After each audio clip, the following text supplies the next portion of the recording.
Tuesday रात को हिमायत सागर और उस्मान सागर डैम्स के गेट्स खोले गए थे, जिसकी वजह से मूसी नदी के पानी का लेवल बहुत बढ़ गया था। इसी के चलते मूसी नदी के आसपास के इलाकों में पानी भर गया था। जीएचएमसी कम से कम 1500 लोगों को वो इलाकों से इवैक्यूएट करा।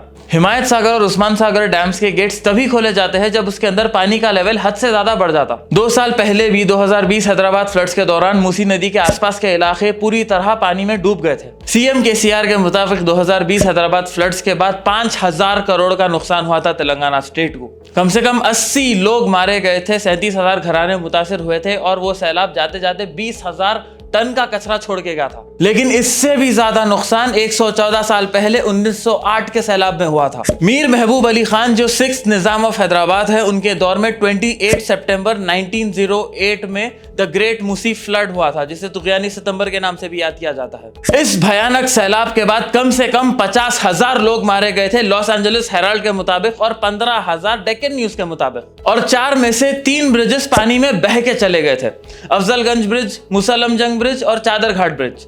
पुराना पुल ब्रिज जो हैदराबाद का पहला और साउथ इंडिया का सबसे पुराना ब्रिज है, 1578 में बना हुआ, बस वो बच गया था। हिस्टोरिकल सोर्सेस के मुताबिक इब्राहिम कुली कुतुब शाह जो वक्त के बादशाह थे, उनको मूसी रिवर के साउथ बैंक पे एक नया शहर तामीर करना था, इसलिए पुराना पुल ब्रिज बनाए थे। इस पुराने पुल की एक बहुत यूनिक कहानी है, अलबत्ता हम इसको कहीं से भी वेरीफाई नहीं कर सके, लेकिन ये एक बहुत मशहूर लेजेंड है। इब्राहिम कुली कुतुब शाह के दौर में मोहम्मद कुली कुतुब शाह को एक भाग्यवती नामा खातून से मोहब्बत हो गई थी, लेकिन ये खातून मूसा नदी के दूसरे किनारे पर रहती थी। लैंडमार्क्स ऑफ द डेक्कन किताब के मुताबिक सुल्तान इब्राहिम कुली कुतुब शाह इस पुल को बनाए ताकि उनके फर्जंद इसको क्रॉस कर सकना, और इसकी वजह से इसका नाम प्यार आना पुल पड़ गया। 27 सितंबर 1908 को रात के 2 बजे पहली वार्निंग आई थी फ्लड्स की, और सुबह 6 बजे को क्लाउड बर्स्ट हो गया था। अगले दिन मूसा नदी का पानी 60 फीट बढ़ गया था और 48 आवर्स में 8.9 इंचेस रेनफॉल रिकॉर्ड हुई थी डेक्कन न्यूज के मुताबिक। इस सैलाब में सबसे ज्यादा अफजलगंज के इलाके मुतासर हुए थे।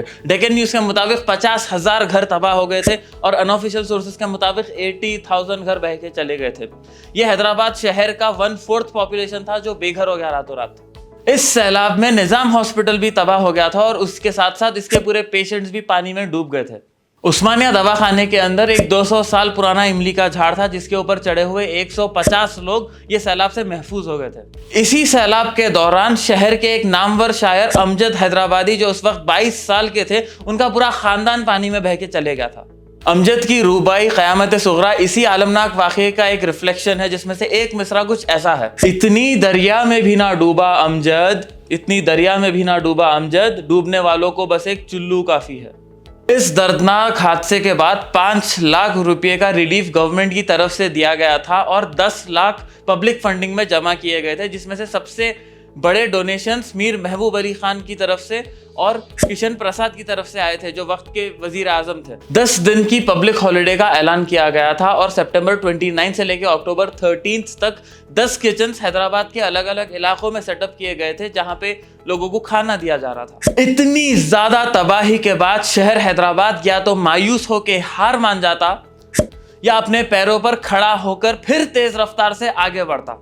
मीर महबूब अली खान सर विश्वेश्वरैया नाम के एक बहुत काबिल इंजीनियर को इटली से बुलाए शहर के रेपरेशन और रिकंस्ट्रक्शन के काम में ताउन और मशवरा करने के लिए। 15 अप्रैल 1909 को उनको स्पेशल कंसल्टिंग इंजीनियर बना दिया गया था और उनकी मदद के लिए public works department of Hyderabad states के इंजीनियर लाए गए थे। लेकिन फिर 1911 में मीर महबूब अली पाशा का इंतकाल हो गया था और उनके फर्जंद मीर उस्मान अली खान गद्दी पे बैठे थे और फौरन हैदराबाद के मॉडर्नाइजेशन का काम अंजाम दिए। लेकिन उस्मान अली पाशा पावर में आते की एक वबा फैल गई थी, ब्यूबोनिक प्लेग।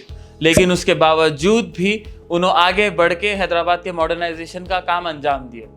उस्मानिया university, Hyderabad high court, Hyderabad state bank, Moazzam Jahi market, Begumpet airport, jubilee hall, Nizamia observatory, Kacheguda railway station, Asafia library और कई बहुत सारे काम थे जो मीर उस्मान अली खान पाशा अंजाम दिए। ग्रेट मूसी फ्लड के जैसे फ्लड्स फिर से हैदराबाद में नहीं आना बोल के निजाम सरकार हैदराबाद को फ्लड प्रूफ बनाने का काम शुरू करे।